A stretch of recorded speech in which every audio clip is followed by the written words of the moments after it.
Et dans ces temps où le diable essaie de créer tant de confusion, eh bien, nous avons envie d'encourager, nous, qui sommes des ministères itinérants, nous avons envie d'encourager l'Église de Jésus-Christ.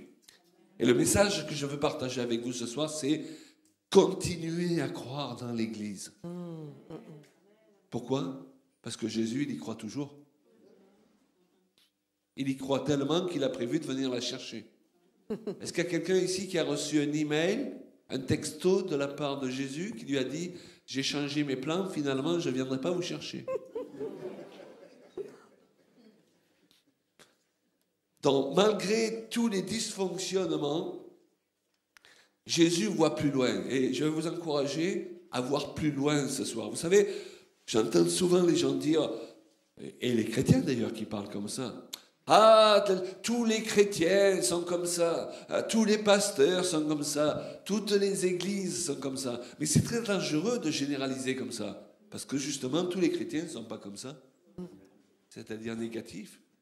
Mais souvent, tu réagis comme ça parce que tu réagis à la blessure que tu as eue. Tous les pasteurs ne sont pas comme ça. L'église, c'est vrai, c'est un lieu où on peut avoir beaucoup de déceptions, c'est un lieu où on peut voir parfois le pire. Mais c'est certainement le lieu où on voit le meilleur. Il y a des gens extraordinaires dans l'Église. Amen. Déjà, vous y êtes. Hein? Donc, c'est un endroit extraordinaire. Week-end avec Pasteur Guilain et Shadia, ce sont des gens extraordinaires. C'est pour ça que nous venons. Nous aimons venir dans un contexte où nous sommes à l'aise et nous pouvons être sur la même longueur d'onde avec des gens dont on sait que leur priorité, c'est d'aimer Dieu et de faire sa volonté. Alors c'est vrai que tous ne sont pas dans cette disposition, et vous savez, c'est dangereux. C'est comme certains hommes qui ont été blessés par des femmes, et ils disent « toutes les femmes sont comme ça ». Et il y a des femmes qui ont été blessées par des hommes et qui disent « oh, tous les hommes sont comme ça ». Eh bien non, tous les hommes ne sont pas comme ça. Toutes les femmes ne sont pas comme ça. Et lorsque tu raisonnes ainsi, c'est très dangereux. Beaucoup de chrétiens raisonnent ainsi. Vous savez pourquoi? Parce que tu vas te priver. Souvent, nous raisonnons ainsi parce que nous avons été blessés dans l'Église. Mais si nous continuons à parler ainsi, nous allons nous priver de la solution de Dieu pour nous guérir. Parce qu'il y a un principe spirituel, écoutez bien. Ce principe spirituel, c'est que Dieu, en général, nous guérit en utilisant la même catégorie de support qui nous a blessés. Vous savez, c'était un homme de Dieu un jour qui avait été blessé par toute une équipe apostolique. Il devait travailler avec une équipe apostolique et les gens ne se sont pas comportés de manière droite avec lui. Donc il en était blessé. Il ne voulait plus entendre parler d'équipe apostolique. Et un jour, il a eu une vision. Et dans cette vision, il voyait une main. Waouh! Et Dieu lui disait, tu vois, cette main, c'est les saints ministères. Tu as été blessé par une équipe apostolique. Je vais utiliser une autre équipe apostolique pour te guérir. Si tu as été blessé par un pasteur, ne te ferme pas à tous les ministères de pasteurs, parce que Dieu va utiliser un autre pasteur avec son onction pour te guérir. Et quand on comprend ce principe-là, on réalise qu'il est important de ne pas faire partie de ces chrétiens qui généralisent. Ah, les églises, ah, les pasteurs, ah, les chrétiens. Mais il y a des gens merveilleux que nous rencontrons dans nos voyages. Et ils ne sont pas à l'extérieur de l'église, ils font partie du corps de Christ. Il faut qu'on fasse attention aux généralités. Parce que parfois, on va mettre tout le monde dans la même boîte, qu'il n'y a aucune boîte qui est pareille. Et c'est important de réaliser que Dieu, il veut dans notre vie de disciples d'avoir cette capacité de garder la foi, même quand on a été blessé, de pouvoir rebondir, de pouvoir essayer encore et encore jusqu'à le Seigneur nous amène à la victoire. Parce qu'il nous promet la victoire. Nous savons qu'avec lui, on est plus que vainqueurs, n'est-ce pas? Mais il y a des jours, ensemble, on ressent que c'est tout sauf que ça. Mais quelqu'un disait, c'est un sportif en France qui disait, mais en fait, un vainqueur, c'est simplement un perdant qui a décidé d'essayer encore une fois. Ah, j'ai trouvé ça sympa. Parce que c'est celui qui essaie encore. Allez, Je veux rester encore. C'est pas possible. Je sais que, il devrait y avoir quand même un homme pour moi sur la terre. Hein? Vous avez échoué dans votre vie affective. Ben, le Seigneur, il a préparé quelqu'un pour vous. Alléluia. Et je crois que c'est important. On rencontre tellement de personnes, ils ont décidé de perdre d'espoir. Et on peut que perdre de l'espoir vraiment quand on décide de perdre de l'espoir. Quand on fait volontairement dire non, plus jamais. Mais là, le Seigneur, il ne peut pas agir. Le Saint-Esprit, il peut bien taper à notre porte, à notre fenêtre en disant, mais il faut essayer encore. Il y a du monde dehors. Ne t'enferme pas à la vie. Ne ferme pas ton cœur à la bonne heure. Ne laisse pas endurcir le cœur, mais restez ouvert parce que le meilleur est devant. Secoue-toi, enlève la poussière. Alléluia. Rappelez-vous, voilà, un petit peu. Rappelez-vous ce qu'Isaïe dit. Il dit, mais il veut nous donner un diadème au lieu de cendre, une huile de joie au lieu de deuil, un vêtement de louange au lieu d'un esprit abattu. Nous n'avons pas été recréés en Christ pour avoir une vie abattue tout le temps. Il ne faut pas que... C'est sûr qu'on souffre, qu'il y a des gens qu'on aime et qui partent. Mais même le deuil, c'est une bonne chose. Mais il ne faut pas que ça devienne une part de notre identité.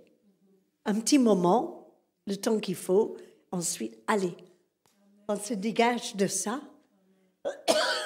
et on relève la tête et on repart. Et pour cela, il faut être entouré par des gens qui nous aiment, par une famille qui nous soutient, par des gens qui croient en nous, par un corps pastoral qui voit le potentiel à l'intérieur de chacun de nous. Et quand on trouve une bonne église, elle ne sera pas parfaite. À partir du moment que vous y êtes, désolé, elle n'est plus parfaite. Mais beaucoup de gens qui cherchent l'église parfaite. Hein? Mais il n'existe pas.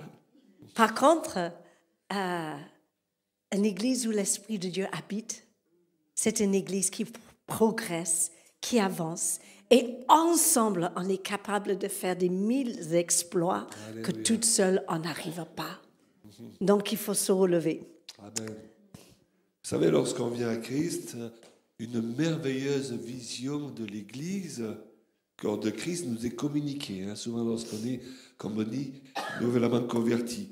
On croit en l'Église au départ sans difficulté. Mais après plusieurs années de conversion, après avoir vu parfois des choses pas toujours très glorieuses, on peut avoir du mal à garder cette vision. Néanmoins, toutes les erreurs, toutes les maladresses, tous les adultères, toutes les incompréhensions qu'on a pu vivre peut-être dans l'Église de Jésus-Christ n'empêcheront pas Jésus d'avoir une Église glorieuse dans les temps dans lesquels nous sommes entrés. Je crois. Vous le croyez? Amen. Amen. Et je ne sais pas pour vous, mais moi, je vais faire partie de la bonne partie. Ah ouais. Et c'est pourquoi il nous faut dissocier entre ce qu'on appelle généralement l'Église, et merci Seigneur, le corps de Christ, qui est composé de tous les gens qui ont accepté Christ comme sauveur un jour, et donc qui sont sauvés et qui restent sauvés, et l'épouse que Jésus vient chercher. Ce n'est pas la même chose. L'épouse que Jésus vient chercher, elle est composée de disciples.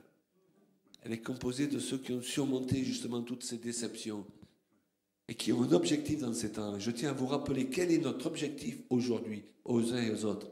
C'est de préparer l'épouse. Le diable veut nous empêcher de préparer l'épouse. Et je vais ajouter encore une chose. Souvent on dit aux gens, Jésus va peut-être revenir cette nuit. Mais moi je tiens à vous rassurer, Jésus ne va pas revenir cette nuit. Il faut vivre comme si Jésus allait revenir cette nuit. On est d'accord? Mais Jésus vient chercher une église glorieuse. Et quand je regarde autour de moi, et nous qui voyageons beaucoup, je pense qu'il y a encore du travail. Amen? Et ce travail, il nous concerne chacun. C'est un peu, je pense, comme le Fils, là, qui est au ciel, qui à un moment donné, il va voir cette église belle. L'Apocalypse dit que l'épouse s'est préparée. Donc il va la voir prête. Et puisqu'elle est prête, elle est belle, alléluia. Et il va dire au Père, là, je ne peux plus tenir, il faut vite que j'aille la chercher. Est-ce que vous comprenez? Mais actuellement, je pense qu'elle a besoin de s'habiller un peu mieux, de se débarrasser de certains haillons. Parfois, elle est en maillot de bain et il faudrait qu'elle s'habille sérieusement pour le jour du mariage. Amen. Mais c'est sûr qu'on y arrive, hein, et on voit des signes, des choses autour de nous qui nous montrent qu'on est dans un temps particulier et que le temps s'accélère. On n'est pas en train de dire que Jésus ne va pas revenir. Ce qu'on dit, c'est qu'il y a encore du boulot devant nous. Et donc, ce n'est pas le moment de lâcher prise, mais de se préparer et de prendre plaisir dans le travail qui nous attend. Alléluia. Parce qu'à travers ce travail, on va voir des choses extraordinaires. Extraordinaires. Quand on n'imagine même pas. Je dis pas, ça fait plus de presque 45 ans que je suis convertie. Eh oui. Mais j'ai entendu parfois des discours il y a longtemps qui disent oui, Jésus va revenir bientôt. Mais aujourd'hui, c'est différent. Vous êtes d'accord avec moi? On ressent ces 10 dernières années qu'il y a vraiment quelque chose qui se met en place. Donc, le Seigneur, il nous demande d'être conscient, de regarder et de discerner les temps. Voilà, on voit que les choses deviennent de plus en plus mûres. Mais pour cela, le temps, il peut être accéléré ou ralenti en fonction de certains de nos comportements. Et c'est important quand on a une vue aussi de l'unité de l'Église, pas n'importe quelle unité, mais pour qu'il voit que son Église, que chaque expression de son corps reconnaît et respecte le travail de l'autre. Pas forcément tout travailler ensemble, mais qu'il y a un respect et d'accepter, waouh, il fait un bon boulot. C'est pas du tout comme ça que j'aurais fait ou qu'il ne touche pas les mêmes sortes de personnes. Mais heureusement, il faut qu'on puisse reconnaître l'œuvre de Dieu qui avance là où il avance. C'est une notion du corps. Alléluia. La notion de corps, exactement. Donc, si plusieurs ne croient plus en l'Église, moi j'ai une bonne nouvelle pour vous. Jésus, il y croit toujours. Ah, alléluia. Parce qu'il a la puissance de l'amener à devenir ce qu'elle doit être. Et il dit à Pierre au sujet de l'Église que les portes de l'enfer, Matthieu 16, 18, les portes du séjour des morts, selon les traductions, ne prévaudront point contre elles. Et là, dans le texte grec, il est fait allusion à une Église militante. Vous savez, ce n'est pas une église qui se protège des attaques du diable. C'est une église qui va jusqu'aux portes de l'enfer pour arracher les âmes, pour qu'elles n'y partent pas. Ouais, voilà l'idée de ce texte. Parfois, on a comparé l'église où on a interprété certains passages comme parlant d'une église faible, vous savez, qui essaye juste de se défendre. Mais l'église de Jésus-Christ, elle est militante. Elle n'a pas peur. Alléluia. Elle change le cours des choses sur son passage. Elle a une autorité sur les puissances de ténèbres. Elle a une énergie. Et Jésus aussi, il a eu toutes les raisons de cesser de croire dans ceux qui l'accompagnaient. Et pourtant, le fait qu'il ait décidé de monter quand même sur la croix, après toutes les déceptions qu'il a eues de ses propres disciples et de ceux qu'il avait nommés apôtres, nous montre qu'il a continué à croire en eux et en l'avenir de son Église. À plus forte raison, devons-nous marcher sur ses traces. Il y a ce que j'appelle, moi, la bande à Jésus, vous savez. Dans les évangiles, nous voyons Jésus choisir des disciples, mais ceux-ci ne vont pas toujours être pour lui un sujet d'encouragement. Oh, quelle équipe! La bande à Jésus a de quoi même décomplexer chacun de nous. Et je veux vous décomplexer ce soir. Parce que le diable, c'est l'accusateur. Souvent, il vient nous trouver en disant « Regarde, tu n'es pas assez à la hauteur. Qu'est-ce que tu veux que Dieu fasse avec toi ?» Oh là là. Hein? Vous connaissez cette voix-là? Vous avez affaire au même diable que nous? D'accord. Donc on sait de quoi on parle, n'est-ce pas? D'ailleurs, il attaque spécialement ceux qui se lèvent pour servir. Il ne veut pas qu'on le serve dans l'église. Ça ne dérange pas si on vient avec notre coussin et qu'on dort pendant les réunions. Mais qu'on vienne pour intercéder, proclamer les louanges du Seigneur. Amen, amen. Et changer le cours des choses, ça, il n'aime pas. Alors, dans un premier temps, d'ailleurs, il y a un certain nombre de personnes qui suivent Jésus. Voilà qui met quelques points sur les i, et tous, sauf les 12, l'abandonnent. Ah ben dis donc, ça commence bien. La première église, maison de Jésus, explose. Ils étaient 120, c'est ça? Dès ce moment, plusieurs de ses disciples se retirèrent, ils n'allaient plus avec lui. Jésus donc dit aux 12, et vous, ne voulez-vous pas aussi vous en aller? Waouh! Et parfois, il y a un tri qui se fait. La pandémie, elle participe à ce tri aussi. Dans les temps de pandémie, dans les temps de confinement, c'est vrai, il y a des choses dures qui se passent, mais Dieu qui a la capacité de transformer des malédictions en bénédictions, il va aussi en tirer le meilleur pour affermir son Église. Amen. Déjà, dans le temps de confinement, c'est pour nous faire comprendre que ma première Église, c'est ma maison. Et c'est pas parce que je ne peux pas venir aux réunions que je dois perdre le nord, comme on dit. Oui. Ou que je ne sois pas en union avec les autres qui sont ailleurs. Et ça, c'est important. Important. Et si bien que quand on redémarre plus fort avec ces gens. Alléluia. Donc, façon de parler, la première cellule de maison de Jésus a explosé. Ça décomplexe, hein? Et parfois aussi, ça vole, permettez-moi l'expression, au ras des pâquerettes parmi les 12. À un moment donné, ils discutent entre eux pour savoir qui était le plus grand. Vous imaginez le niveau? Le niveau? Quel grand sujet, quel grand thème théologique. Ouais. Savoir qui est le plus grand. Je ne sais pas si, lorsque vous êtes rentré dans ce lieu, ce soir, vous étiez là en train de regarder tout le monde en disant qui est le plus grand? Mais eux, ils en étaient là. Ça décomplexe. Ailleurs, la mère des fils de Zébédée demande à ce que ses 2 fils soient assis dans le royaume de Dieu, l'un à la droite et l'un à la gauche de Jésus. Elle est venue avec ses 2 fils. En d'autres termes, ils étaient dans le coup. Ils auraient pu dire à leur mère, maman, alors ça se fait pas. Non, il va avec maman. On veut savoir si on peut être assis à la droite et à la gauche de Jésus. Donc, à cette époque-là, alors qu'il les a choisis, les grands disciples sont simplement des fils à maman. Ça décomplexe? Regarde quelqu'un, dis-lui, ça décomplexe? Ça décomplexe.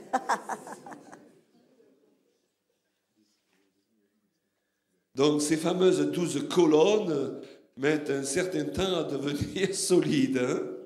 Elles ne sont pas au premier coup d'œil, d'ailleurs, ce dont on pourrait imaginer que Jésus ait besoin. Et attention comment nous jugeons les gens. Parfois, on peut se dire, tiens, pourquoi on veut donner des responsabilités à ce gars-là dans l'église? Et parce que Jésus, il voit plus loin. Il voit ce qu'on va devenir et non pas ce qu'on est à l'instant. Alléluia. Et quand tu te maries, choisis quelqu'un parce que tu as un regard prophétique. Tu n'auras pas une personne parfaite. On le disait avec humour l'autre jour dans le séminaire de couple. Quand on s'est rencontrés, on a décidé de se marier. On n'était pas finis tous les deux. Non, non. D'ailleurs, on n'est toujours pas finis. C'est un long processus. C'est un processus. Oui, oui. Mais on avait le regard. On avait le regard. Sur ce qu'elle allait devenir. Et on savait qu'on avait une responsabilité pour que l'autre devienne. Amen. C'est triste quand on n'a pas le regard du futur. On n'a pas le regard prophétique. Et on regarde juste à l'instant. Et on juge les gens sur l'instant. Et ce n'est pas ce qu'a fait Jésus. Dans le jardin de Gethsémani, vous voyez, on continue l'aventure. Parce qu'il n'arrête pas d'en rajouter des erreurs. Ses disciples. Dans le jardin de Gethsémani, Jésus arrive avec son équipe d'intercession. Et il ne tarde pas à se retrouver seul à prier. où les autres sont en train d'intercéder avec des soupirs inexprimables.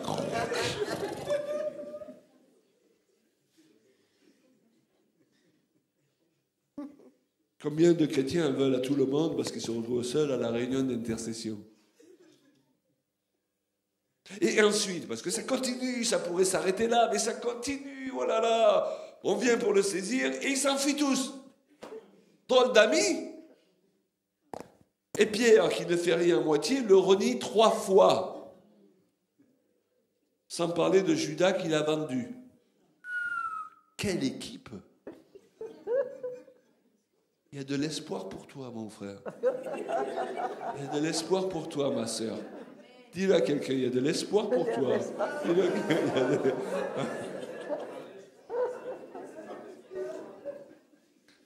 Et ça continue. Après sa mort, ils ont du mal à croire pleinement tout ce qu'il leur avait dit pendant 3 ans et demi.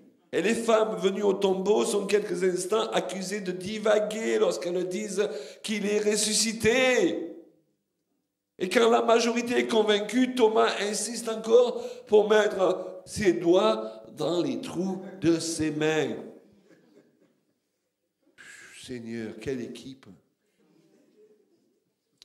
Mais ce qui est merveilleux, c'est que Jésus, il n'est pas ressuscité en disant alors là, qu'est-ce que c'est que cette histoire? Ça fait 3 ans et demi que je vous annonce que je vais être crucifié, que je vais ressusciter, et maintenant qu'on y est, il n'y a plus personne. Ils n'auront pas leur diplôme. Sur qui on peut compter. Je ne vais pas vous décerner de diplôme. Mais oui, c'est ça. Et Jésus aurait pu dire, est-ce que c'est avec cette équipe de bras cassés que je vais bâtir mon église? Non, mais c'est important de voir ça. Vous savez, parfois, on lit les évangiles, on a l'impression que c'était tous des Superman, quoi. Il a choisi des gens comme vous et moi.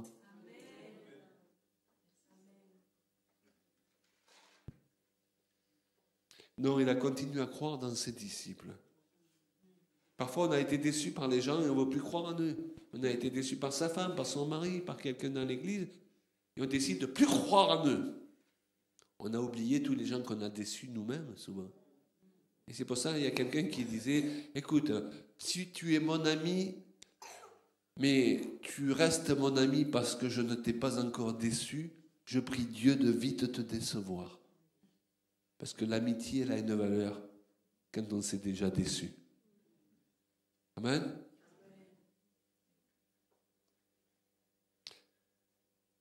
Jean 20, 19 à 22, le soir de ce jour qui était le premier de la semaine, les portes du lieu où se trouvaient les disciples étant fermées à cause de la crainte qu'ils avaient des Juifs, Jésus vint se présenter au milieu d'eux et leur dit « La paix soit avec vous ». Et quand il lui dit cela, il leur montra ses mains et son côté. Les disciples furent dans la joie en voyant le Seigneur. Pourquoi est-ce qu'ils furent dans la joie? Moi, je pense que quand ils l'ont vu apparaître, ils n'étaient pas dans la joie. Ils se sont dit, maintenant, on va régler les comptes. Oula. Mais il a dit que la paix soit avec vous. Et là, ça a tout changé.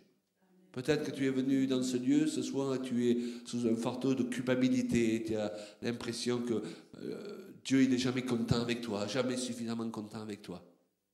Et tu t'attends peut-être à recevoir une parole de remontrance, c'est l'accusation. Hein. C'est vrai qu'il y a des prédicateurs, c'est leur spécialité de donner des coups de batte de baseball sur la tête pendant leur prédication. Mais Jésus il te dit ce soir que la paix soit avec toi. Alléluia. Les disciples, ils n'ont pas dû se sentir très à l'aise, hein, Julien? Non. Lorsque Jésus est apparu. Ils ont dû penser que c'était le moment de régler les comptes. Et j'imagine même Thomas. Il voit apparaître Jésus, il dit, bon, moi je vais aux toilettes.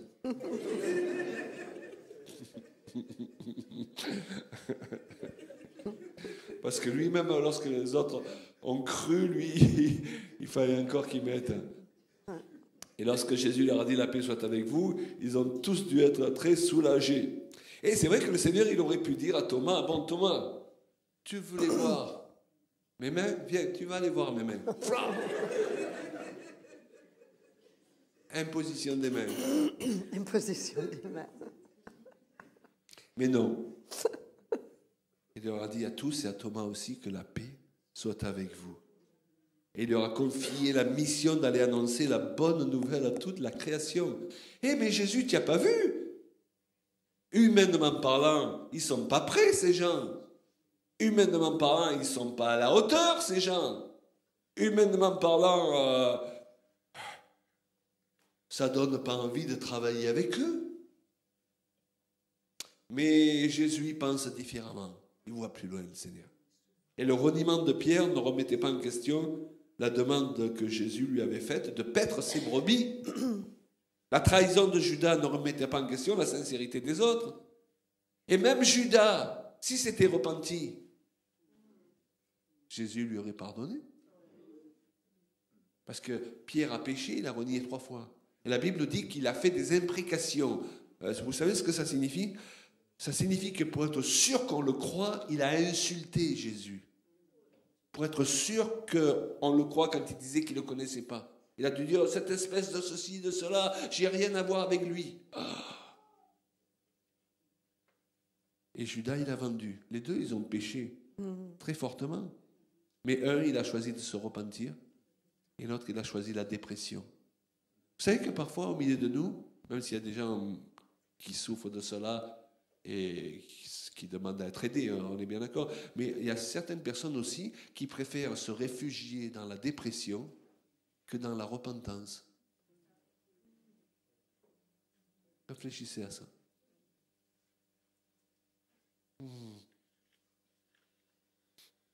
Jésus voit plus loin, il regarde au cœur et il nous enseigne à passer au-dessus de tout pour voir l'essentiel. Son épouse en cours de devenir glorieuse. Wouh! Vous croyez que l'épouse est en cours de devenir glorieuse? Vous le croyez? Et qui est-ce que Dieu il va utiliser? Les gens imparfaits que vous êtes, les gens imparfaits que nous sommes. Et donc, lorsque le diable veut t'ôter de la course, il va te faire croire que tu ne remplis pas les conditions. Parce que tu es trop ceci, tu n'es pas assez cela. Vous avez vu, avec le diable, on est toujours trop quelque chose ou pas assez quelque chose. Hein? Tu es trop jeune, tu es trop occupé, tu es trop ceci, tu es trop cela. Tu ne sais pas assez bien parler. Tu n'as pas assez d'argent. Et Jésus, il voit plus loin. Il voit plus loin que tout ça. Oui, j'avais envie de partager juste ce passage en Jean 17, 22, qui dit « Je leur ai donné la gloire que tu m'as donnée. » Jésus dit, quand il les aimait tellement, ses disciples, afin qu'ils soient un comme nous sommes un. Voilà l'Église. Moi en eux et toi en moi, afin qu'ils soient parfaitement un et que le monde connaisse que tu m'as envoyé et que tu les as aimés comme tu m'as aimé. Tout ce passage en Jean 17, c'est tellement intéressant parce que pour moi,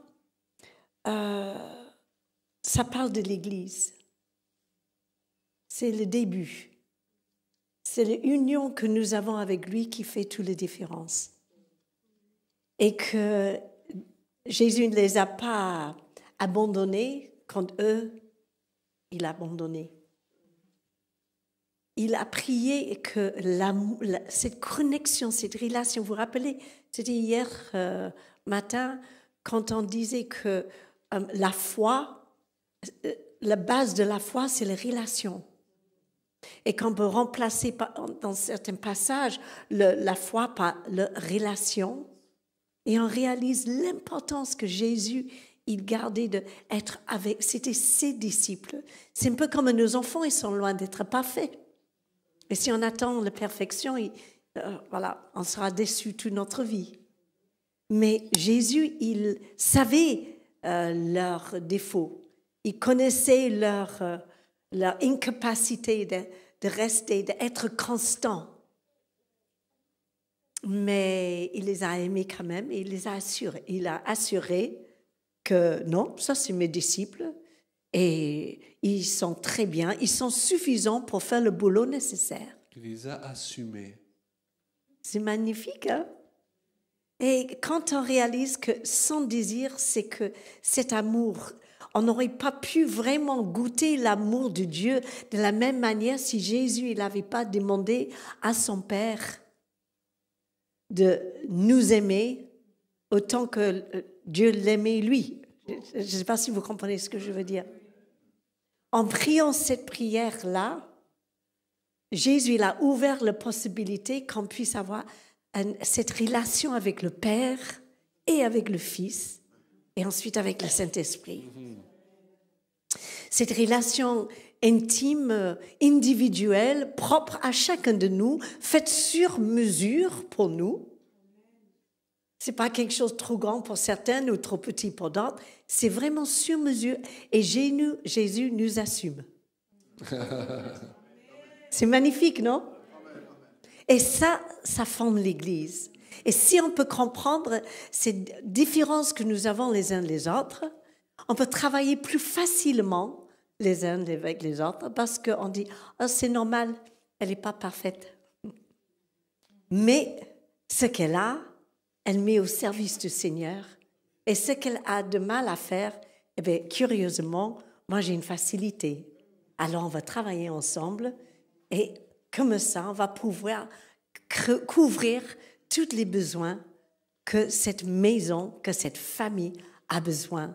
Et comme ça, l'Église ensemble, l'ensemble de l'Église avance au plus timide, au plus fragile, au plus fort et au plus audacieux.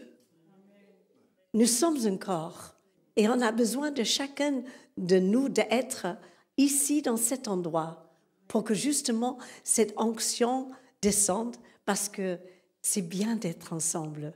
Cet amour fraternel, alléluia, c'est là où il y a l'onction qui descend comme sur la barbe d'Aaron, vous comprenez? Ouais. Et ça, c'est unique à l'Église, le corps de Christ. Et c'est comme ça qu'elle va devenir de plus en plus belle. Et je dirais que on a tout un parcours au début, on vient à Christ avec qui on est, ce qu'on a et ce qu'on n'a pas d'ailleurs aussi. Et on a besoin qu'il y ait des gens qui nous assument tels que nous sommes. C'est vrai. Et souvent tu parles du fait de cette importance qu'on trouve dans l'Église, la pièce manquante. Oui. Et j'aime beaucoup quand tu partages ça. Mais je mentionnais un petit peu, je ne sais pas quand c'était, peut-être dimanche, je sais pas. Mais c'est vrai que quand on arrive à Christ, on est abîmé. Même quand on arrive jeune, aujourd'hui, c'est impossible d'être au top dans tous les domaines de notre vie. Et on a besoin de guérison. Alléluia. Et c'est merveilleux quand Jésus il arrive à nous délivrer parfois de la drogue ou de la, je sais pas, une vie dissolue ou de manque d'amour ou des choses comme ça. Mais on manque tous des pièces. C'est un peu comme une puzzle qui manque une pièce. Qu'est-ce que c'est frustrant. On a fait 1500 pièces et il manque 3. Mais qu'est-ce que je fais avec le puzzle? Je le garde, mais ça sert à rien parce qu'il y a des trous. Et on arrive dans l'église, on a des trous. On manque des morceaux, on manque des pièces. Et certains plus importants que d'autres. Mais c'est ici qu'on doit trouver ces pièces manquantes. C'est dans les relations que nous avons les uns avec les autres, on devrait pouvoir le trouver. Et comme je disais l'autre jour, on devrait pouvoir trouver le père qu'on n'a jamais eu, la mère qu'on aurait aimé avoir, le sœur ou le frère que peut-être on a perdu jeune ou qu'on n'a jamais eu, des amis. Oh, c'est chouette d'avoir des amis. Aussi. Des grands-parents, mais oui. Alors, moi, j'étais, ce matin, j'étais allée marcher un petit peu au centre de Bruxelles et j'ai descendu la rue et j'arrivais au marché aux puces. Mais quel bazar! Oh là là là là là là! Il y a de tout là-dedans. Et à un moment donné, dans un carton, il y avait 2 poupées en chiffon. Mais ce qui était génial, c'est qu'un, c'était une grand-mère et un, c'était un grand-père. J'avais pas quelques euros avec moi pour le. J'avais pas porté avec moi. Mais j'ai dit, c'est chouette d'avoir des poupées âgées. Des enfants, ils devraient apprendre à jouer avec des papis et des mamies parce qu'on devrait faire partie de leur vie. Mais oui, on peut rigoler. Mais moi, je vais retourner demain pour voir si je les trouve. Bon, ils étaient un peu usés, mais un avait une salopette avec des lunettes, et un petit bas arrondi, et l'autre, la mamie, elle était là. On voyait presque qu'elle sortait à peine le gâteau du four. C'était magnifique. Je sens qu'on va ramener un papy-mamie dans les valises. Ce que je veux dire, c'est qu'il y a la place pour tout le monde. Et on a besoin... Moi, ma maman, elle est partie en 2015. Elle avait 92 ans. Mais depuis ce moment-là, eh bien, j'ai une place dans mon cœur pour une mamie, ou deux, ou plusieurs. Est-ce que ce n'est pas le cas que quand on perd quelque chose, on ne doit pas rester avec ce perte, mais l'être humain a besoin de combler les manques. Eh bien, c'est dans l'Église qu'on devrait trouver. Alléluia. Et parfois, ce n'est pas s'engager à vie ou faire des adoptions officielles, forcément. Ça se peut, pourquoi pas.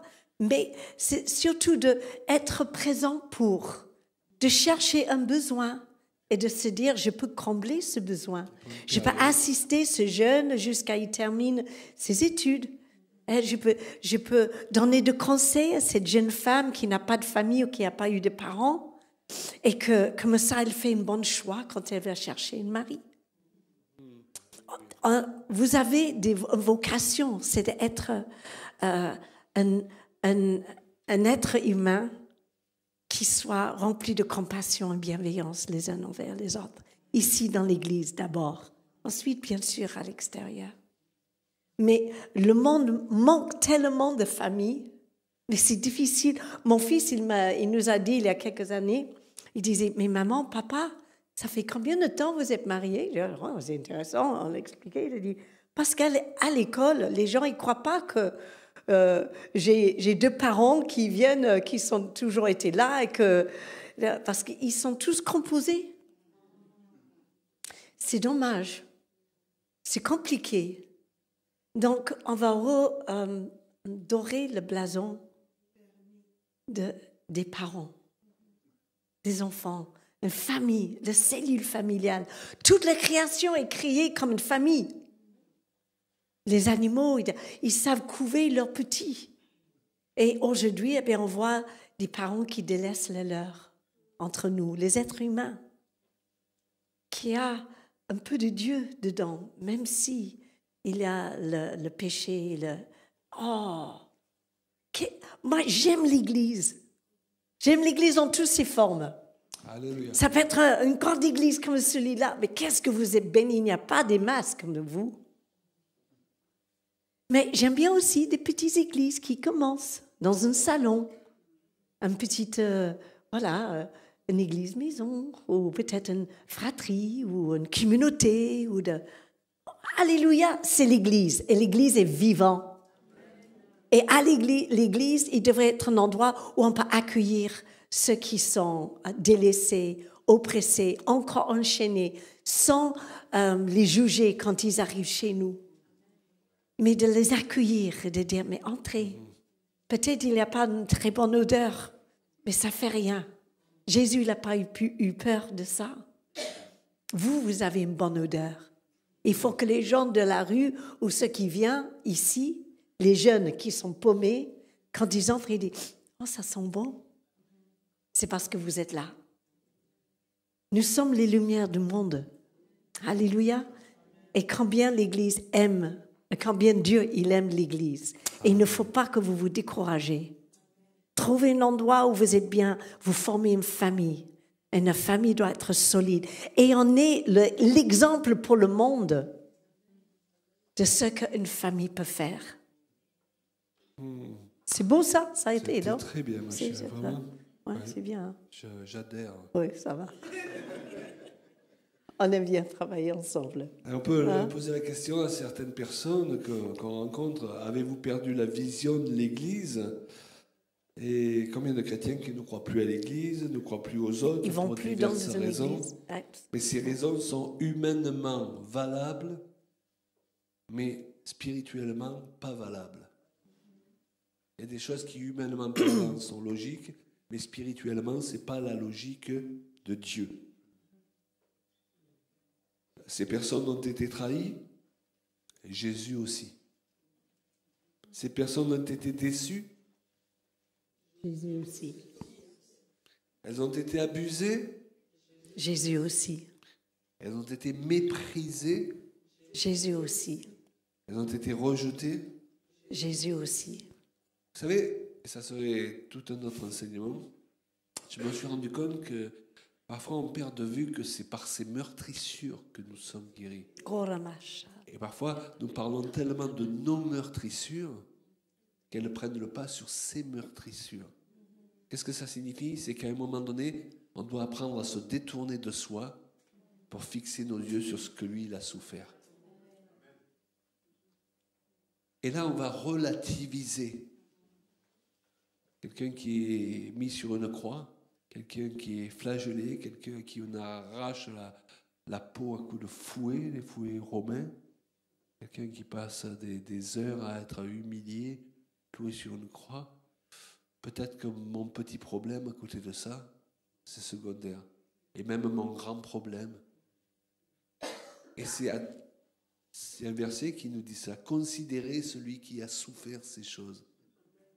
Et parfois, on considère trop ce qu'on a souffert. Je ne dis pas qu'on ne doit pas le considérer du tout. Et c'est pour cela que, même dans la relation d'aide, il faut qu'on fasse toujours attention de ne pas amener la personne à être centrée sur elle. L'idée, c'est de reconnaître son état de victime. Alléluia. Quand on vient à Christ, si on a été abusé, on est victime. Et quelqu'un doit dire, oui, tu as été victime, ou là, c'est pas ta faute, tu as été violé ou autre, et c'est pas à toi de culpabiliser, d'accord? Mais après, on doit les amener plus loin. On doit les amener d'avoir constaté leur souffrance et d'avoir eu compassion de leur souffrance, parce qu'il y a un temps pour tout. On doit les amener à considérer ce que Christ il a souffert. Parce qu'il y a un principe... Et je crois qu'on l'a mentionné lorsqu'on était dans le séminaire sur les couples, c'est qu'une victime attire toujours un oppresseur. Qu'est-ce que ça veut dire? Quand j'ai un statut de victime, c'est-à-dire, vous avez vu beaucoup de gens, ils n'en sont jamais sortis. Ça ne veut pas dire qu'ils n'étaient pas victimes avant, mais ils n'en sont jamais sortis. Alors quand ils se marient, c'est toujours « pauvre moi ». Et tout ce que tu fais m'offense. Pourquoi? Parce que mon identité s'est blessée. Et tant que mon identité s'est blessée, quoi que font les gens, ils vont toujours m'offenser quelque part. Ou c'est moi qui vais croire qu'ils m'offensent. Est-ce que vous comprenez? Et les démons sont attirés par le statut de victime. Ça leur donne un droit. Quand vous êtes toujours dans l'apitoiement sur vous-même, il y a des démons qui sont des démons d'apitoiement sur soi. Quand vous êtes toujours dans l'apitoiement sur vous-même, c'est comme si vous ouvriez une porte à ces démons. Et donc, plus vous êtes dans l'apitoiement, moins vous allez sortir du statut de victime. Et il va continuer à vous arriver des tas de choses dans la vie parce que les démons passent par cette porte. C'était une servante de Dieu qui était puissamment utilisée par le Seigneur aux États-Unis, mais qui avait vraiment souffert dans son enfance. Elle ne comprenait pas pourquoi il n'y a rien qui se mettait en place dans sa vie pour qu'elle puisse vivre un bonheur, qu'elle puisse voir la main de Dieu la bénir, alors qu'elle-même elle priait pour les gens et les gens étaient bénis. Et un jour, le Seigneur a mis le doigt là-dessus. Il lui a dit, tu sais, ce que tu as vécu dans le passé, bien sûr que c'était terrible. Mais aujourd'hui, tu es toujours victime. Et tu as un statut de victime. Et tant que tu ne sors pas de ce statut de victime, il y a des droits que le diable aura pour continuer à te frapper. Et dès qu'elle a décidé de taper du poing sur la terre, je ne suis plus une victime. Alléluia. Parce que la victime suprême a été donnée pour moi, Jésus-Christ, pour que je ne sois plus la victime. Alléluia. Ce n'est pas par mes meurtrissures que je suis guéri, c'est par ces meurtrissures. Et là, sa vie, elle a complètement changé. Un autre pasteur dans le ministère l'a demandé en mariage. Ils ont fondé un ministère à deux puissant. où ils ont encore plus béni les gens autour d'eux. Mais voyez, vous pouvez être déjà en train de servir le Seigneur et vous avez gardé certaines choses. Donc, pauvre moi, quoi qui vous arrive, c'est pauvre moi, c'est toujours la faute des autres. Vous connaissez ces chrétiens dans l'église, c'est toujours la faute des autres. Merci Seigneur, nous ne sommes plus des victimes. Amen, amen. Alléluia. Alléluia. Dis-le à ton voisin, tu n'es plus une victime. Tu n'es plus une victime. Jésus-Christ, c'est lui qui a porté à la croix mes souffrances, mes blessures. C'est lui qui a été la victime immolée. Mais il est ressuscité. Donc il n'est plus victime, lui non plus. Amen. Alléluia.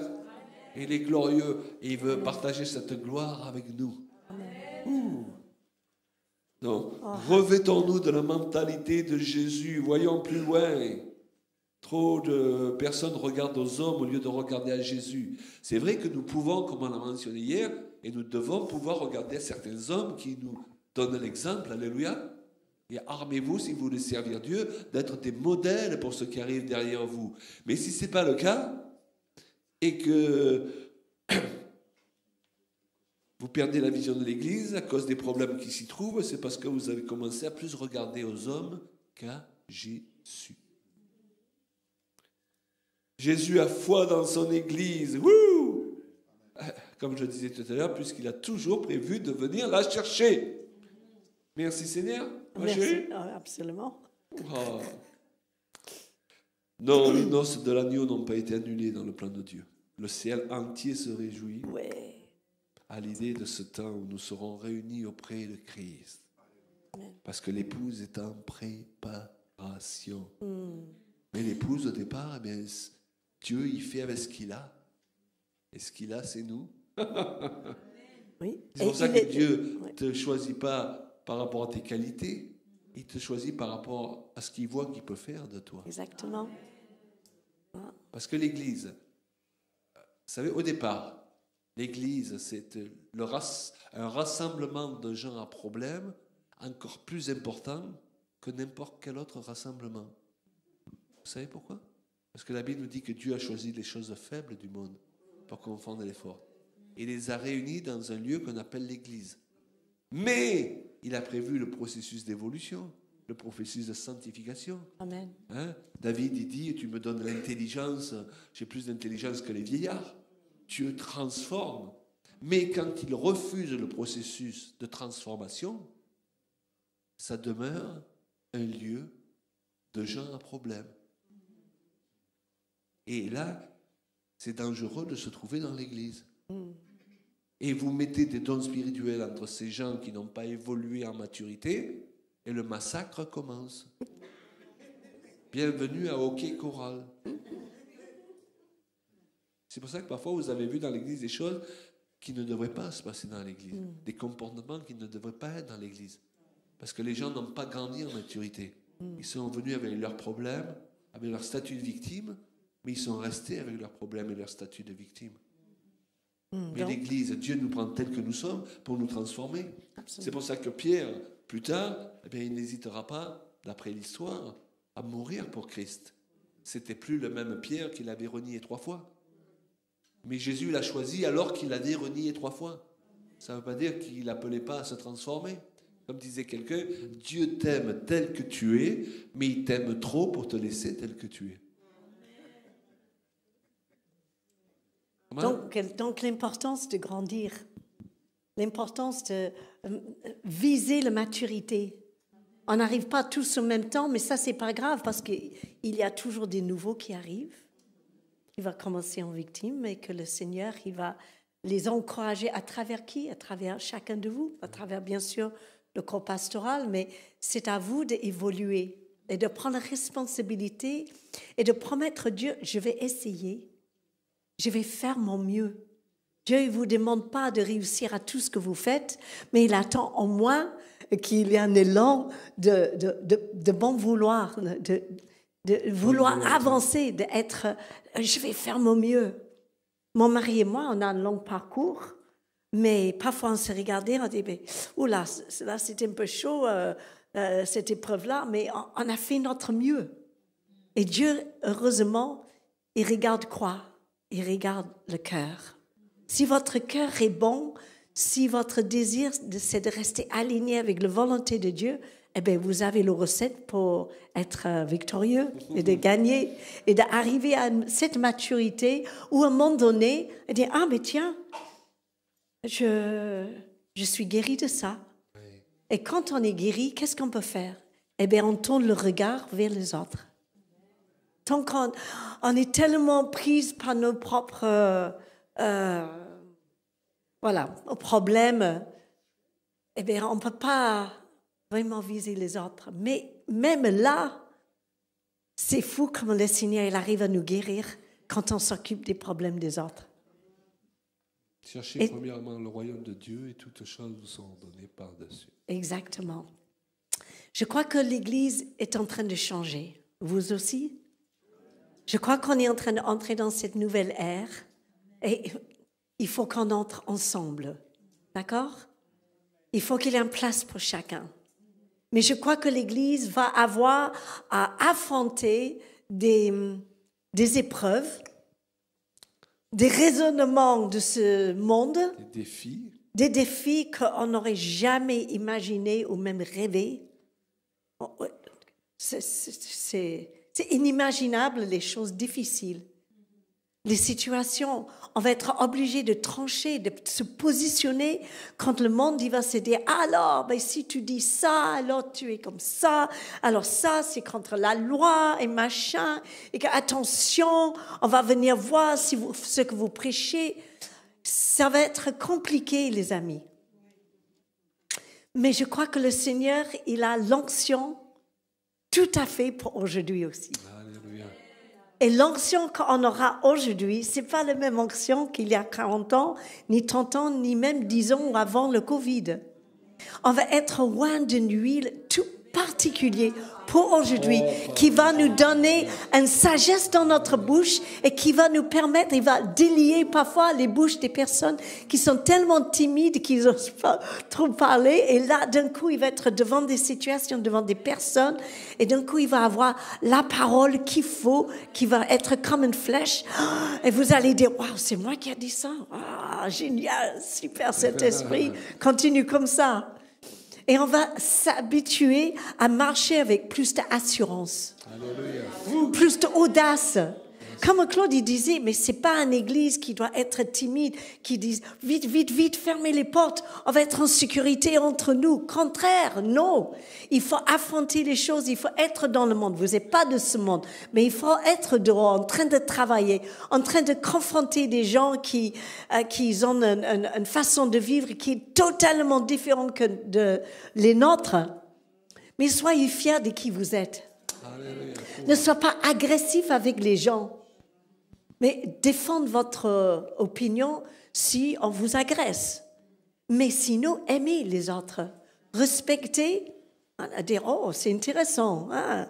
Un jour, il faudrait qu'on parle de ça, hein, avec un petit café. Ah, d'accord, ça m'intéresse, savoir ce que vous croyez. Hop, et voilà, l'occasion arrive. Vous comprenez ce que je veux dire? Mais pour cela, il faut savoir quoi dire. Je me rappelle dans le passé, parfois, les gens ils me posaient des questions, je dis, oh, je ne suis pas équipée, je sais qu'il y a une solution dans la Bible, mais je ne connais pas le bon verset. Alors j'ai dit, va demander à mon mari, voilà, lâche que j'étais. Et d'un coup, je me suis dit, mais attends, mais mon mari, voilà, il connaît mieux que moi certaines choses. Il faudrait peut-être que je me mette au diapason. Je ne veux plus traîner en arrière. Alléluia. Je ne veux plus être celui qui va chercher à la dernière minute quelque chose parce que je n'étais pas préparée. Je veux aussi être à côté de lui pour qu'on travaille en équipe. Alléluia. Et pour qu'on reçoit la même onction au même temps et qui va nous permettre de grandir encore. Entrer dans une maturité. Alléluia. C'est le temps à jamais. Je vous encourage. Demande à Dieu. Seigneur, je manque de sagesse. La Bible nous dit, si quelqu'un manque de sagesse, qu'il demande. Alléluia. Et le Saint-Esprit, il est capable de venir nous visiter, accélérer les processus d'apprentissage. Il peut nous donner une capacité de réflexion. Il peut renouveler même les mémoires. Donc, il y a de l'espoir pour moi. Donc, Seigneur, qu'est-ce que tu attends de moi? Parce que c'est pas moi qui peux me qualifier, mais c'est toi qui nous qualifies. Et si tu qualifies ton Église, eh bien, je sais que tu as des choses spécifiques pour moi. Révèle ces choses. Comme ça, je peux être douée dans une spécificité. Et je peux travailler avec les autres que dans l'ensemble. Oh, pardon, chérie. Ensemble, on va pouvoir être 100% efficace. Alléluia. N'ayez pas peur de ce qui vous attend, mais préparez-vous. Alléluia. Est-ce qu'on peut lever nos mains? Amen. Prier le Seigneur. Oh, J'avais compris pour cette sagesse. Cette sagesse dont nous avons tous besoin dans ces temps de trouble, dans ces temps où il faut une sagesse surnaturelle pour gérer les choses, pour passer au travers du feu. Alléluia. Amen, amen, Mais notre amen. Dieu est un Dieu qui nous fraye un chemin là où il n'y a pas de chemin. Oh, Donc Jésus. vous n'avez pas à vous inquiéter ce soir. Alléluia. Simplement dites-lui, Seigneur, moi je veux préparer l'épouse. Je veux préparer l'épouse. Préparer je veux l'épouse. regarder à tes intérêts plus qu'aux miens. Amen. Alléluia. Amen. Merci Jésus. Merci Seigneur. Merci Seigneur pour la sagesse Merci de Seigneur, Saint-Esprit fraye dans ces ces temps. chemins. Merci Merci Seigneur parce Seigneur. que Oh, pour Koramahasata les paroles de Yadaba. connaissances nouvelles, Merci pour Seigneur. les réponses Merci, Papa. à des situations ou des questions qu'on peut me poser, auxquelles je suis incapable par moi-même de répondre, que je suis incapable de résoudre par moi-même. Seigneur, Merci Papa. Alléluia, au nom de Jésus. Oui, Jésus. Je Merci, reçois Seigneur. le contenu de ce message pour préparer l'Église. Merci Seigneur Merci, parce que tu Papa. as encore et toujours foi en nous. Amen. Merci Seigneur pour la confiance que tu as en nous, en ces hommes, ces femmes que tu as appelés un jour Amen, amen, amen. et qui pour toi sont si précieux. Oh, Ramakasata Merci pour Julia et moi-même, Seigneur. Merci pour ces temps qui vont Merci, révéler, Merci Seigneur. Seigneur, les enfants de Dieu sur cette terre. Alléluia. Merci, Là où Papa. les œuvres du diable Oh, se révèlent de plus en Ramakaya plus, Dabashada notre Yada. Dieu veut révéler qui il est. Oh, Ramasoko Notre Dieu ne veut pas Ramakashada être de reste. Le diable agit avec rapidité. Mais je tiens à vous Merci, dire, ne vous Seigneur. inquiétez pas. Notre Dieu va être encore plus rapide pour se choisir un peuple du Oh, milieu de Yada son Hasoko peuple. Ramakashada Alléluia. Yada. Qu'il va Merci, considérer comme son épouse, qu'il va embellir. Et les choses que Dieu veut manifester dans ta vie et à travers ta vie, Merci Seigneur. ce sont des choses qui te surprendront toi-même. Alléluia. Parce que Dieu veut faire, par la puissance qui agit en nous, infiniment au-delà de tout ce que nous demandons et pensons. Alléluia. Amen. Amen. Merci Seigneur. Amen. Alléluia. Oh, God.